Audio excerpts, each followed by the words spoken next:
Okay, so we've already made our protein, and in the case of proteins that are packaged into vesicles and will be processed by the Golgi complex.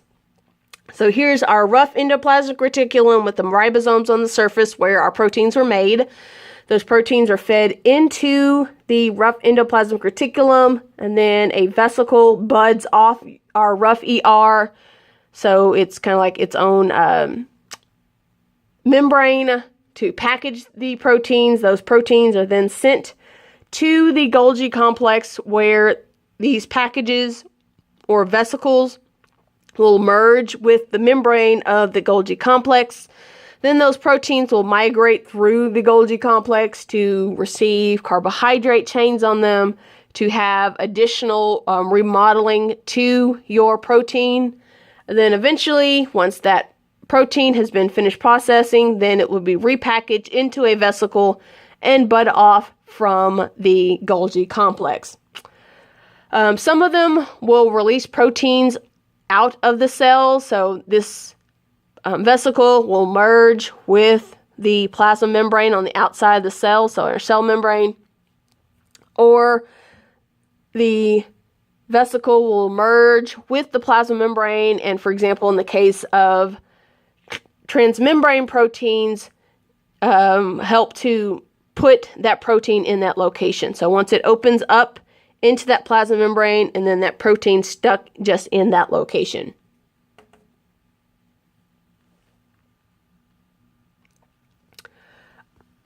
So when you make your proteins, of course, you start off with a singular protein peptide chain. This one strand of amino acids that have been bound together into a peptide chain need to be folded into a correct structure. So it can either be a secondary structure or also more complex tertiary structure. So there are proteins that help the newly made proteins fold into the correct shape, and those are called chaperone proteins. Helps prevent the proteins from improper association. So for some proteins that are going to be part of a quaternary structure, making sure that they're not linking up with the incorrect proteins. These chaperone proteins are also called stress protein or heat shock proteins. So in the case where protein is damaged but can be repaired, helps to fold that protein back in the correct shape so that it can function the way it should.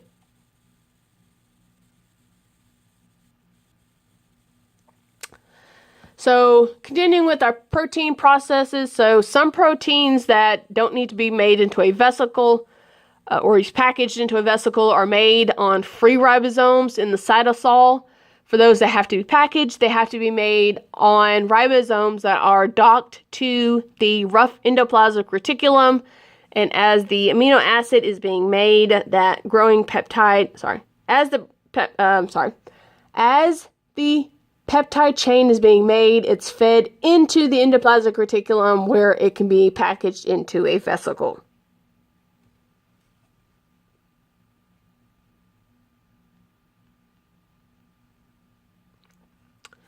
So one job of the endoplasmic reticulum, other than providing packaging, is to help that protein go through post-translational modification. So changing up the protein a little bit after it's been translated. So in the endoplasmic reticulum, some of your amino acid segments can be removed. The helps with folding of the protein. Your chaperone proteins are located here to help these proteins fold into the correct manner. Help to stabilize the protein, so you can make disulfide bridges to help to take that chain, and as you fold it together, and then there's this bridge across to help create the structure. And then you also can add carbohydrate chains also in your endoplasmic reticulum, so you don't have to wait until you get to the Golgi complex. So once the rough ER is finished with that protein, the vesicle that pinches off is coated with that clathrin receptor, so those proteins will bind to that clathrin receptors. Those clathrin receptors also will help select the proteins that will be transported. So once they bind, folding off into a vesicle and then budding off from your endoplasmic reticulum. They will then later fuse with the Golgi complex, which will finish up the processing, so adding more carbohydrate chain sometimes, and then going through that whole complex system, finally budding off at the end. So some of these vesicles that bud off from the Golgi complex will become the lysosomes. So the lysosomes are the ones that carry those enzymes that can merge with something that's been phagocytized in a cell and therefore break it up. Others will become secretory vesicles, so releasing the product out into the extracellular environment or embedding themselves into the plasma membrane. Okay, now we're moving on to DNA replication and the cell cycle. So in order to create a new cell, you need a new set of DNA. So in order to do this, your DNA has to duplicate. This process has to be very exact. If not, you can end up with mutations. Of course, with evolution, sometimes those mutations are beneficial. Sometimes those mutations aren't harmful. For example, if it's a codon that still is going to code for the exact same amino acid, so it doesn't make a difference. And then some of those mutations can actually either lead to disease or to death of that organism. So you still have the law of complementary base pairing, so A with T, C with G, and continuing on throughout the entire strand. So there's 4 steps to make your DNA. You have to unwind the DNA, so opening it up. So making it less compact. Then you unzip the DNA, so open it. Then you build your new strand, and then repackage all that DNA. So first step, the DNA is unwind from the histone. So those little blue circles from the earlier picture where the DNA is wrapped around it like a piece of thread around a spool. Then an enzyme called DNA helicase will unzip the DNA. So it's going to break those hydrogen bonds between those nucleotide base pairs. So it allows for the other enzymes, so DNA polymerase, for example, to be able to read the nitrogenous bases to make your new set of DNA. So where your DNA is open, this is called your replication fork. So our DNA helicase opens up the DNA, creating the replication fork.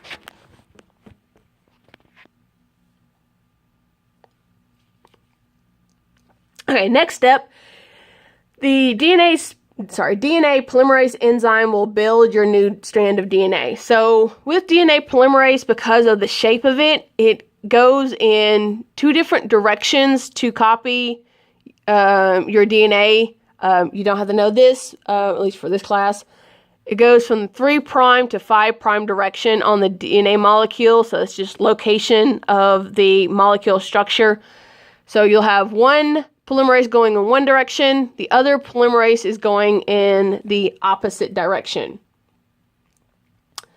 So for this DNA polymerase that's going in this direction, because of the shape of the enzyme itself, as well as the shape of the DNA, it doesn't fit like it should. So here we have nucleotides coming in.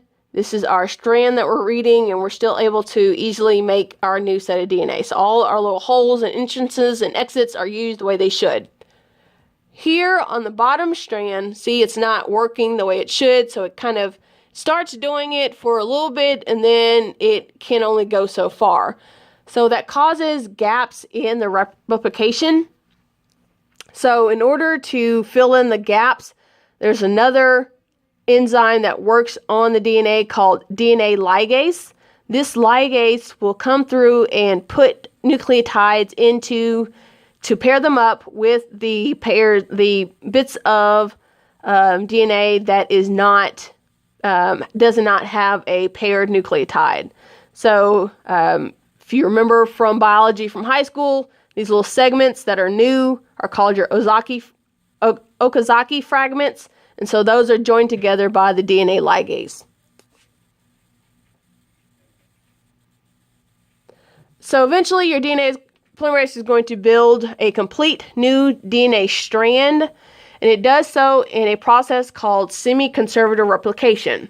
So here in our strand at the bottom, the blue strand is our old strand of DNA. The orange strand is our new strand. So the new strand is just based off the base pairing, complementary to what's on the old strand. So each of the new daughter strands of DNA is going to have one strand that's old and one strand that is new. So this helps to make sure that there aren't too many errors that are made as you replicate your DNA. So once your DNA is made, it's repackaged. So as your cell is working on copying your DNA, so it takes about 6 to 8 hours, it also has to make a whole new set of histones. So those histones are made in the cytoplasm, then transported into the nucleus where you can rewrap the DNA and repackage everything and make it more compact. And eventually, because you are going to create a new cell, all of this is packaged into those double-stranded chromosomes. So the chromatid single strands are paired together, so each copy, so one from one parent, one from the other, is made into those double-stranded chromosomes. So sometimes during this process, you can have mistakes. There are different ways to correct for replication errors. Of course, there's double checking back to make sure everything is stable. So again, like I mentioned earlier, a base pair is not paired correctly, then there's going to be a kink in the DNA, and then that kink is fixed with the correct nucleotide so that the copy is made correctly. Sometimes those kinks aren't recognized, or those errors in the copying aren't recognized, and so that leads to, again, mutation, which can be either good or bad, just depending on what the mutation causes. All right, moving on to the cell cycle.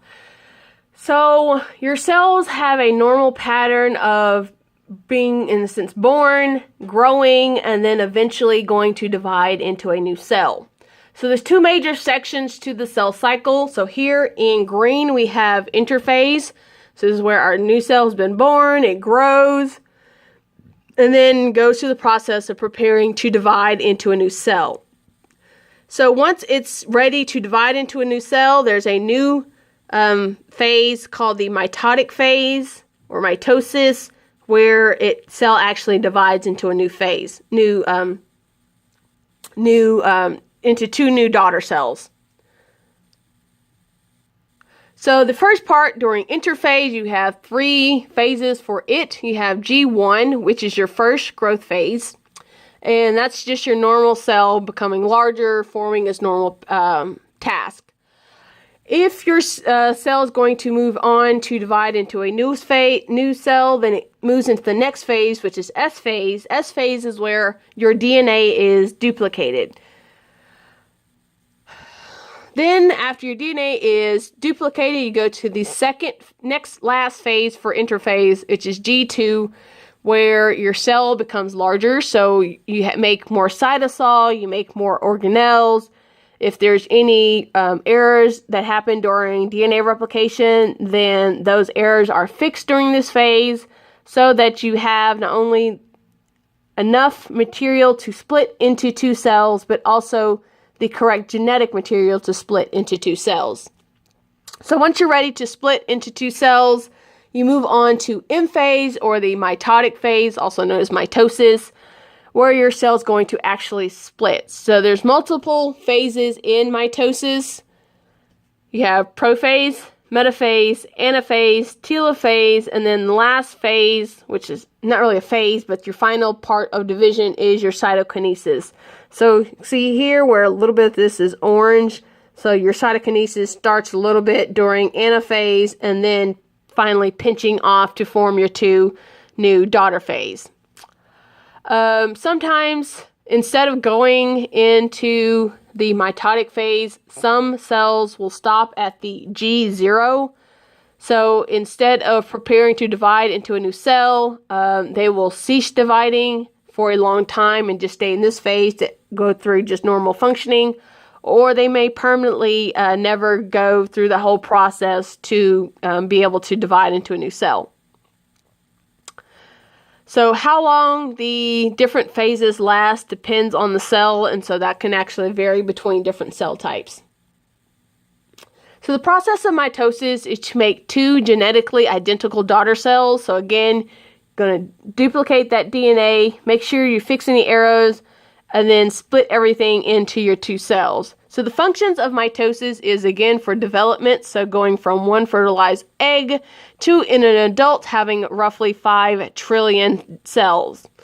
All your tissues and organs need to grow, they need to become larger to handle the larger body of the growing, well, starting off as infant and eventually getting to adult, so you'll need more cells to make up your organs. Any cells that die, they need to be replaced, so the cell will go through mitosis. Like a neighboring cell will go through mitosis to replace the cell that died. And then lastly, helping to repair damaged tissue. So when you cut your finger and in your epidermis, that layer of tissue, those cells will go through regeneration, where those cells are replaced because they've been damaged, and new cells will replace them. So they'll do this through mitosis. So again, our 4 phases of mitosis are prophase, metaphase, anaphase, and telophase.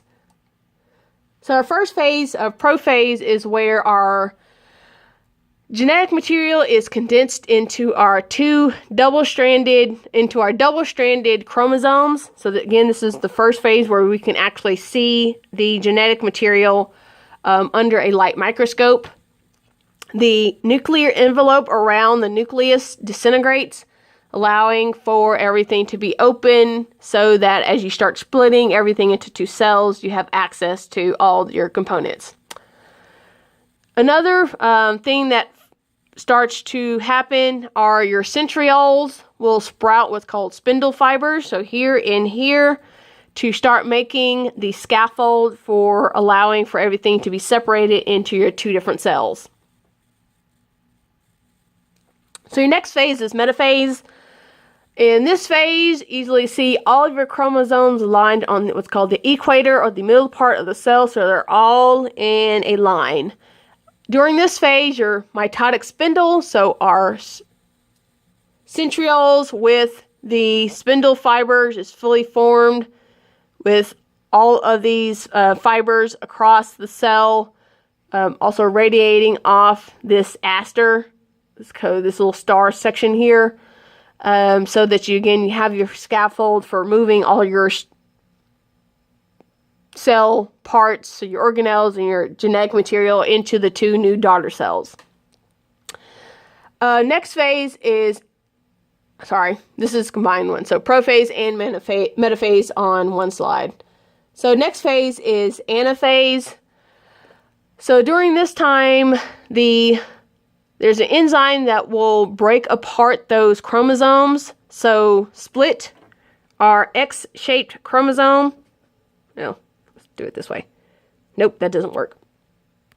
Okay, so now we're going to take our X-shaped chromosome.